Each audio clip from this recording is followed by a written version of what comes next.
Ja z podróży wypiłam dzbanek pełen łez aż do dna. Kto powróży,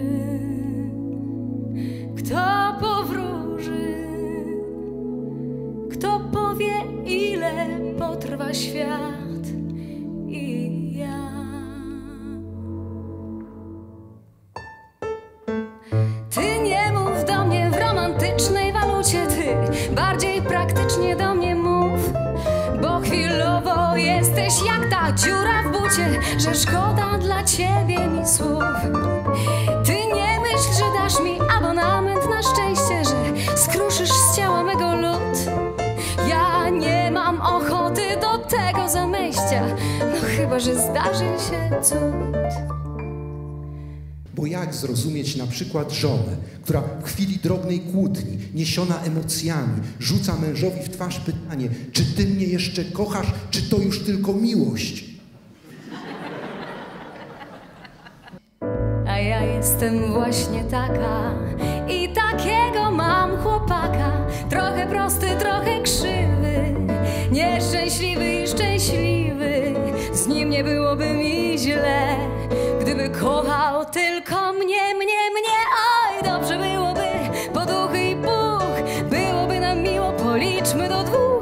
Biało byłoby, oj, białoby nam, byłoby nam.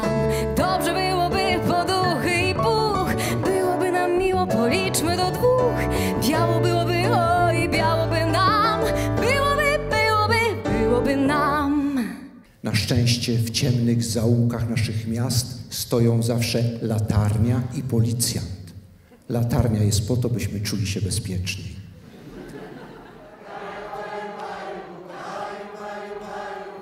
I jeszcze raz. Gadu, gadu, gadu, gadu, gadu, gadu nocą. Baju, baju, baju, baju, baju, baju w dzień. Kobiety waszego życia idą spać.